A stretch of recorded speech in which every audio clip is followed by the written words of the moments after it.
వేల మందిని ప్రొఫెషనల్స్ గా మార్చిన ఇనోమాటిక్స్ తో మీరు కూడా మీ డ్రీమ్ కెరియర్ ని ఇప్పుడే స్టార్ట్ చేయండి.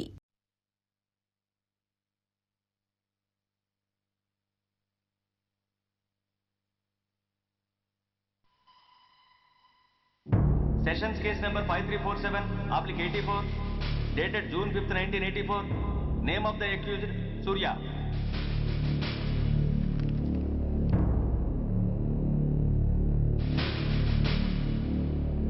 ప్రొసీడ్. యువర్ ఆనర్, ఈ నేరస్తుడిని కఠినంగా శిక్షించండి అని వాదించడానికి కూడా ఒక్క నిమిషం ఆగి అతని వయసును సమీక్షించుకోవాల్సినంత చిన్న వయసులో ఇతను 2 హత్యలు చేశాడంటే మన న్యాయ వ్యవస్థ మొత్తం ఒక్కసారి మళ్లీ ఆలోచించుకోవాల్సిన పరిస్థితి ఏర్పడింది.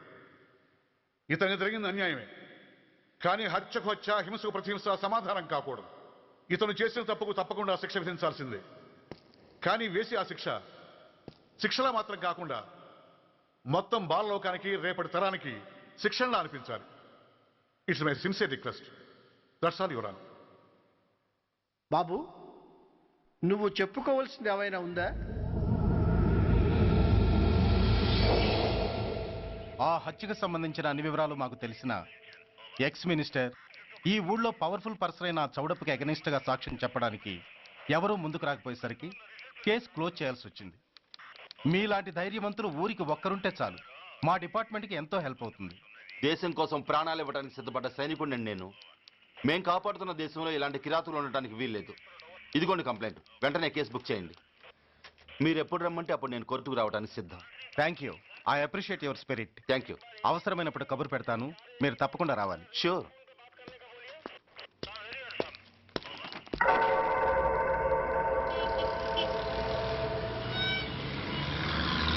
అవును సార్, రిపోర్ట్ ఇచ్చి వెళ్ళాడు.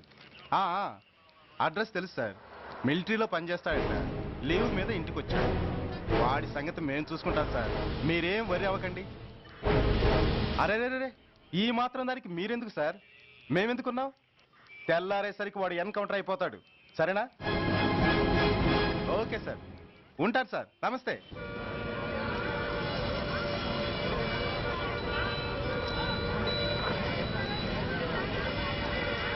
నాన్న, మనం ఈ ఊరొదిలి ఎందుకు వెళ్ళిపోతున్నాం? ఈ ఊళ్ళో కొందరు చెడ్డోళ్ళు ఉన్నారు బాబు. ఎవరు వాళ్ళు?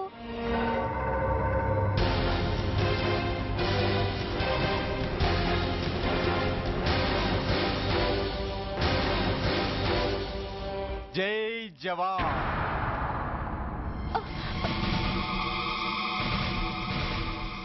కోర్టుకొచ్చి సాక్ష్యం చెబుతాన్న మిలిటరీ ఆయన చెప్పా పెట్టకుండా ఊరొదిలి పారిపోతున్నారే. రేయ్, నేను సైనికుడినిరా. వెన్ను చూపించి పారిపోవడం నాకు అలవాటు లేదు. కాకి బట్టలు తొడుక్కొని అలాంటి లుచ్చాల దగ్గర పాకి పని చేసే ఇలాంటి వాళ్ళ పని పెట్టడానికి మళ్ళీ తప్పకుండా తిరిగి వస్తాను రా. అంత లేదమ్మా, అసలు నువ్వు ఇక్కడి నుంచి వెళితే కదా తిరిగి రావటానికి. తమ్ముంటే ఆపండి రా. రండిరా.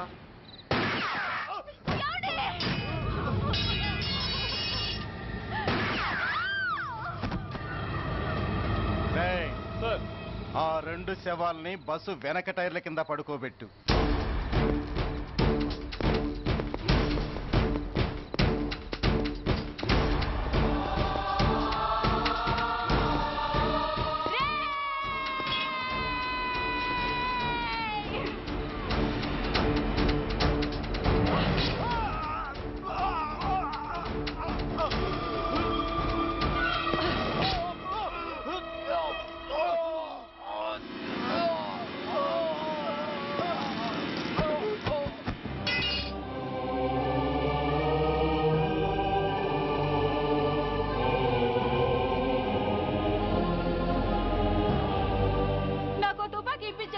ఇక్కడున్న పోలీసులందరినీ చంపేస్తారు సార్. వాళ్ళు మంచి వాళ్ళు కాదు సార్. మా నాన్న దేశాన్ని కాపాడే సైనికుడు సార్. మా అమ్మని నాన్నని అన్యాయంగా చంపేశారు సార్ ఈ పోలీసులు. అసలు పోలీసు అని కూడా బతకూడదు సార్, బతకూడదు. నాకు తుపాకీ ఇప్పించండి సార్, ఇప్పించండి.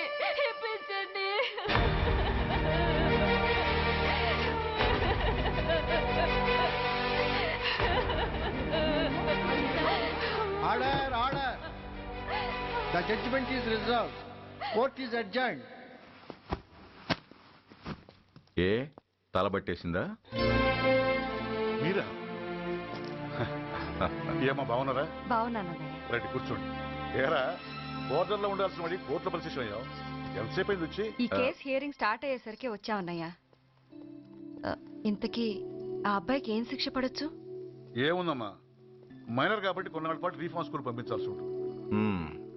ఆ శిక్ష వేసేసి చేతులు దులిపేసుకుంటారు అంతేగా. నేరం చేసిన వాడికి శిక్ష వేయటం చేతులు దులుపుకోవడం ఎలా అవుతుందిరా? వాడు చేసింది తప్పు కాదని నీ అంతరాత్మకు తెలియదా? మన దృష్టిలో తప్పు కాకపోయినా చట్టం దృష్టిలో అది నేరం. దానికి శిక్ష వేయక తప్పదు. అసలు శిక్ష అనేది ఎందుకురా?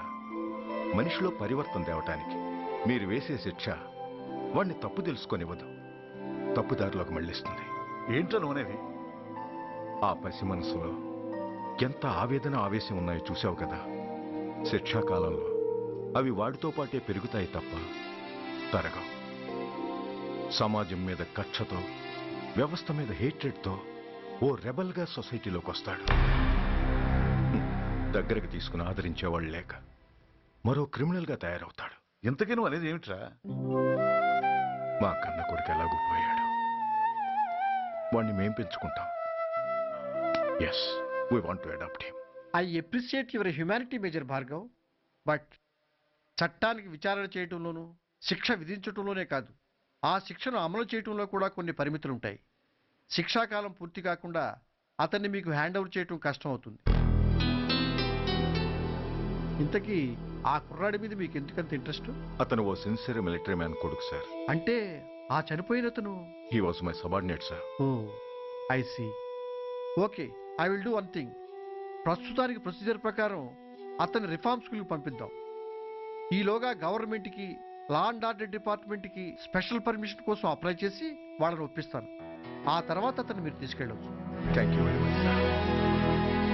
వస్తాం సార్. మంచిది. మేజర్ గారు, ఆ కుర్రాడిని మీరు ఏం చేద్దాం అనుకుంటున్నారు? ఏ డిపార్ట్మెంట్ అయితే అధికార దుర్వినియోగం చేసి ఓ నేరస్తుని తయారు చేసిందో అదే డిపార్ట్మెంట్లో చేరుస్తాను. I will make him an honest police officer.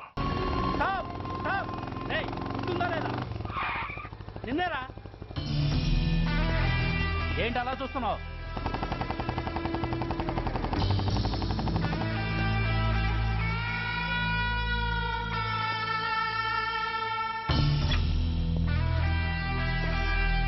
ఏంట్రా, ఏంటి మీదకి వస్తున్నావు?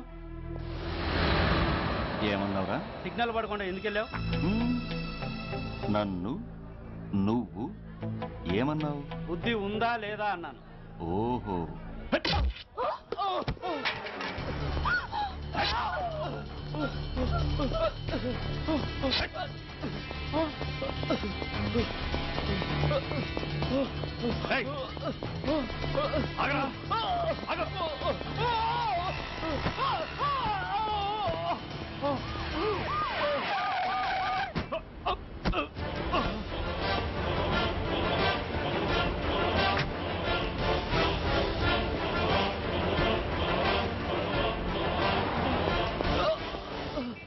అతని హాస్పిటల్కి తీసుకెళ్ళండి.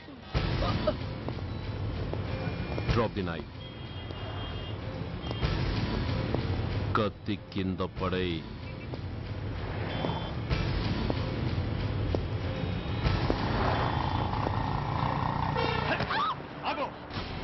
ముందుకొస్తే దీన్ని చంపేస్తా. చంపే. చంపితే ఏమవుతుంది? నిన్ను చంపడం నాకు ఇంకా తేలికవుతుంది. కమాన్, చంపే. ఆలోచిస్తావే కిల్లర్?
నమస్తే సార్.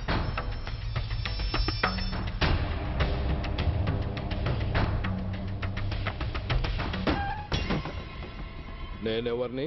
మీరు అదే నేనెవరిని? మినిస్టర్ అప్పలనాయుడు గారు సార్. మరి వాడేవాడు? మీ అబ్బాయి గారు సార్. అంటే అది తెలిసే వాడిని లోపలేసావా? ఎఫ్ఐఆర్ ఎక్కడ్రా? ఆ?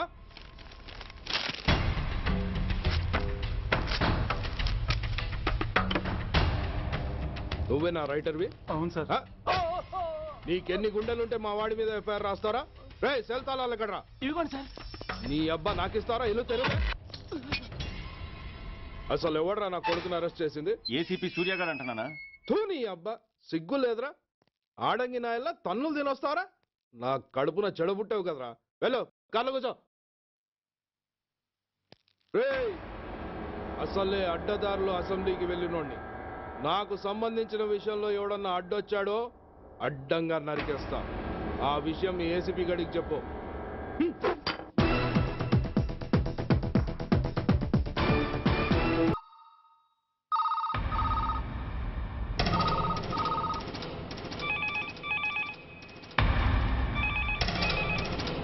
Commissioner here. ఏంటి ఏ పోలీస్ స్టేషన్లోనూ ఫోన్లు ఎత్తడం లేదా? ఏమయ్యారు వీళ్ళంతా?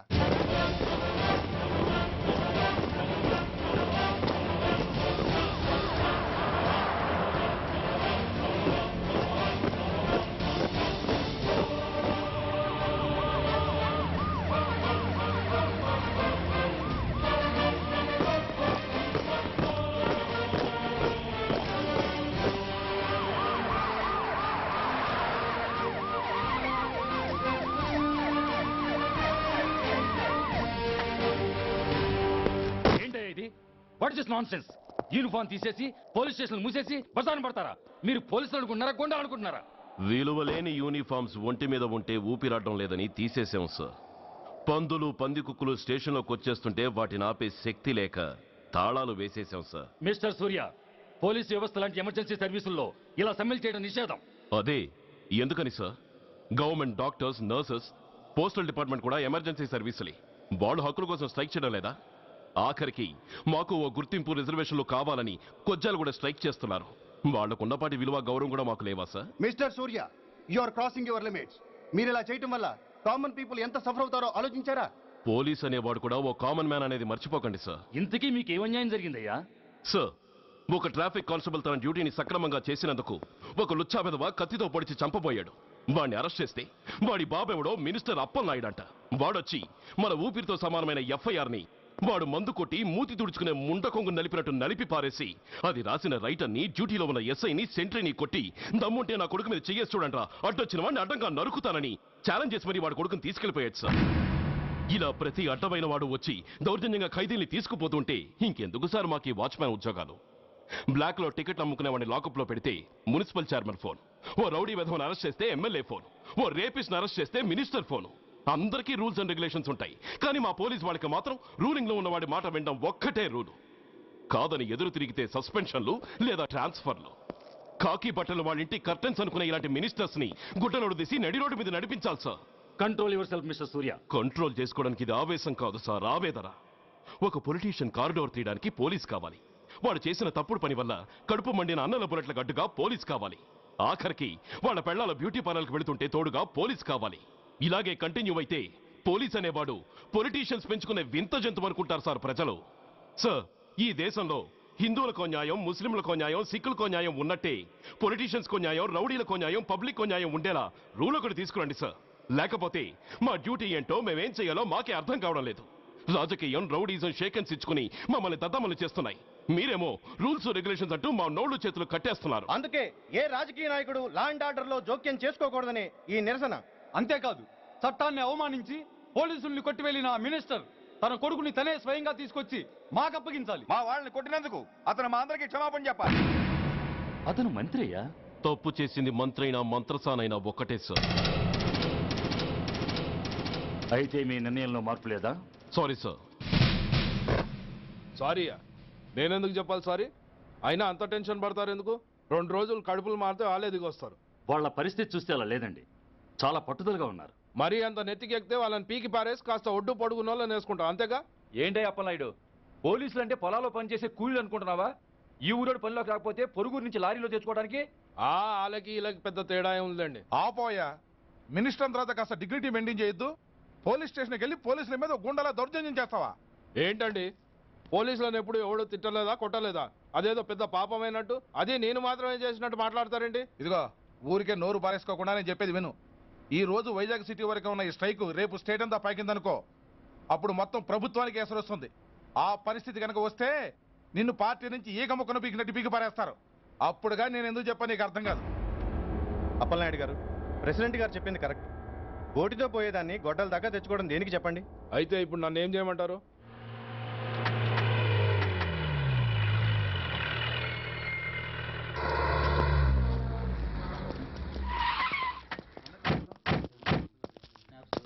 హలో, మా ఈ నిరసన పబ్లిసిటీ కోసం కాదు, మా ప్రాబ్లం సాల్వ్ చేసుకోవడం కోసమని మీకు ముందే చెప్పాను.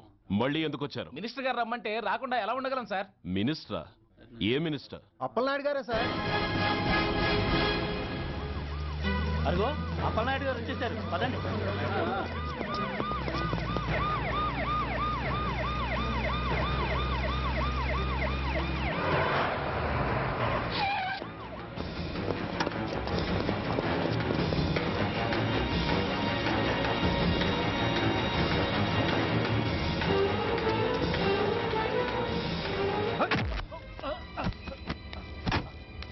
నా కొడక ఏమనుకుంటున్నారా? నువ్వేమన్నా పెద్ద రౌడీవా? నా పరువు తీసేసావు కదరా, నా కడుపును చెడబుట్టావు కదా. పోలీసులు అంటే ఎవరు అనుకుంటున్నారా? వాళ్ళు మనల్ని కాపాడేవాళ్ళరా? వాళ్ళనే అవమానిస్తావా? వెళ్ళరా, వెళ్ళి వాళ్ళ కాళ్ళ మీద పడి క్షమాపణ అడుగు. వెళ్ళవు. వీడు చేసిన వెధవ పని తెలియక కన్న తండ్రిగా తొందరపడి వీడిని తీసుకెళ్లాను. నిజం తెలిసాక ఓ బాధ్యత గల మంత్రిగా జరిగిన దానికి సారీ చెప్పి వీడిని మీకు అప్పగిస్తున్నాను. నన్ను క్షమించండి. చాలా థ్యాంక్స్ అండి. ఇంకా మీరు కెమెరాలు ఆపండి. మినిస్టర్ గారు మిమ్మల్ని పిలిపించిన కార్యక్రమం అయిపోయింది. మీరంతా బయలుదేరచ్చు ప్లీజ్. పిలవగానే వచ్చినందుకు మీ అందరికీ చాలా థ్యాంక్స్.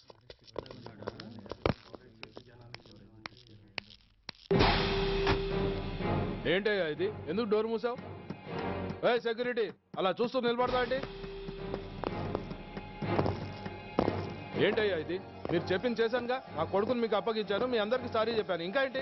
చేసిన ప్రతి తప్పుకి సారీ అంటమే శిక్ష అయితే లా బుక్లన్నీ పాకెట్లో పెట్టుకునే డైరీ సైజుకి పడిపోతాయి. ఇంతకీ ఏంటయ్యా నువ్వు అనేది? మీరు మా వాళ్ళకిచ్చినవి తీసుకెళ్లిపోండి. ఒకళ్ళిచ్చిన ఉంచుకోవడం మాకు అలవాట్లేదు. నేనా? నేనేమిచ్చాను? మరి అంత మతిమరుపు అయితే ఎలా సార్? ఏంటిది?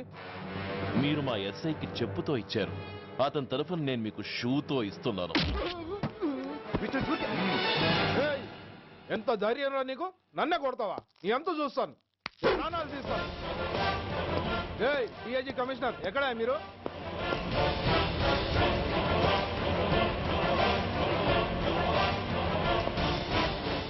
ఇది మా రైటర్కిచ్చింది, ఇది మా సెంట్రీకిచ్చింది. ఇక ఒకటి మిగిలింది. ఇంకోట ఏంటది? ఈ ఎఫ్ఐఆర్ ని నలిపినందుకు.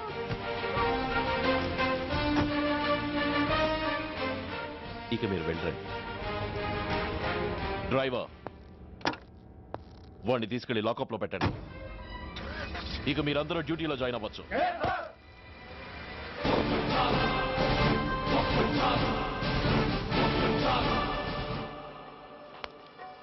Hello, excuse me. స్మోక్ చేస్తూ డ్రైవింగ్ చేయడం అపాయకరం. Sorry sir. స్మోక్ చేస్తూ వాకింగ్ చేయడం సురక్షితం.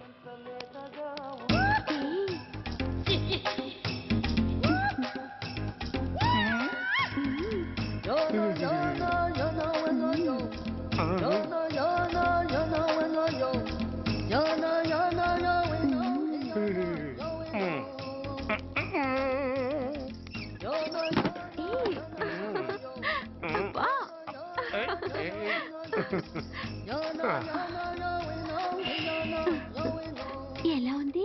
అబ్బో సూపర్. తాపేశ్వరం కాజా అదిరింది. మరి నాకు ఇచ్చేస్తే నేను వెళ్ళిపోతా.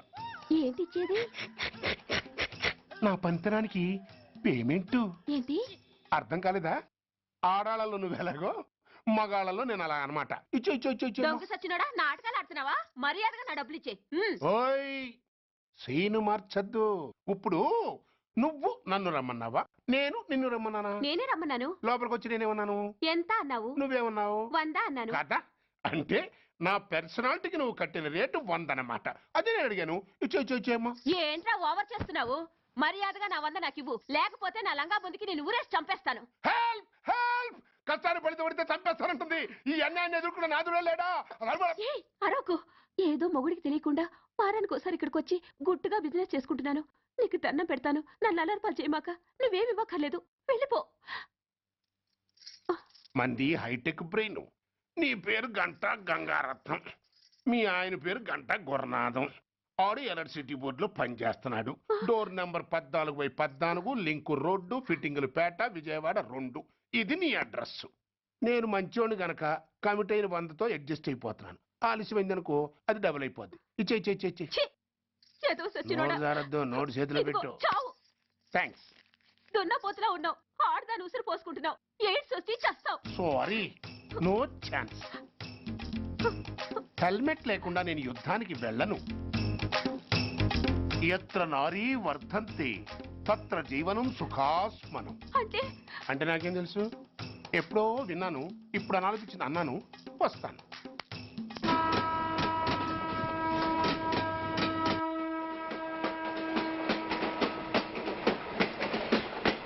మొత్తానికి స్వర్ణాంధ్రప్రదేశ్ పర్యటన ఒక రౌండ్ పూర్తయ్యి 2వ రౌండ్లో పట్టా ఉన్నమాట.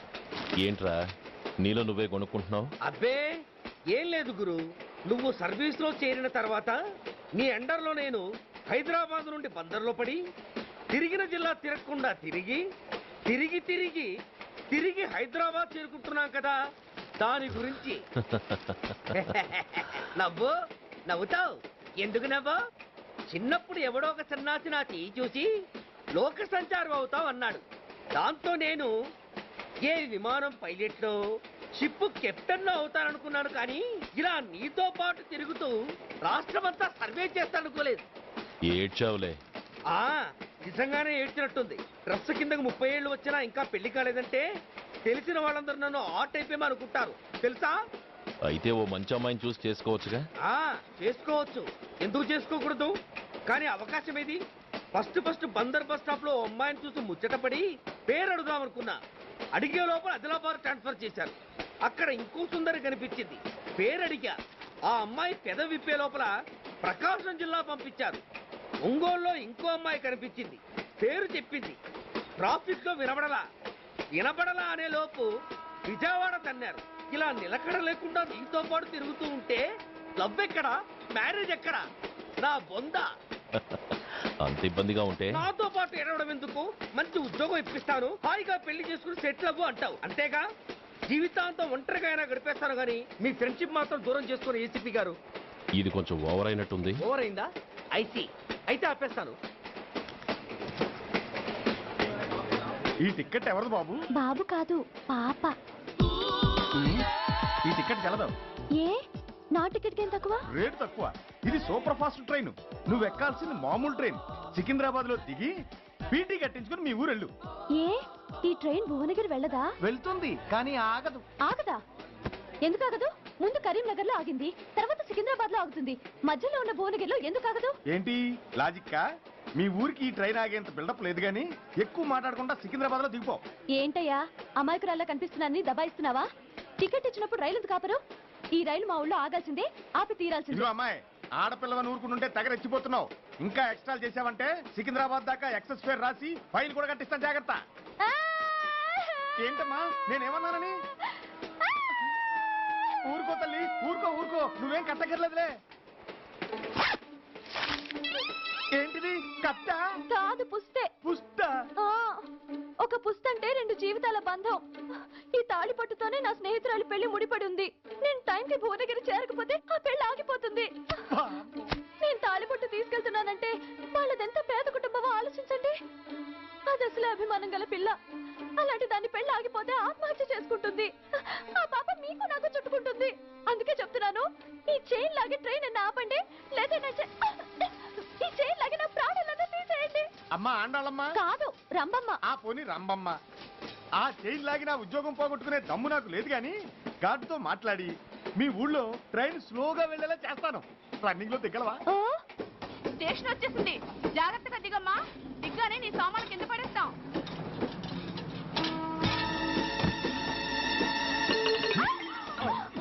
ఏయ్, అసలు నీకు బుద్ధుందా? రన్నింగ్ లో ట్రైన్ ఎక్కుతున్నావు, పొరపాటున స్లిప్ అయితే అబ్బో ఏంటి గురు, సహాయం చేస్తే సైరన్ అరుస్తుంది. నీకు అసలు బుద్ధుందా?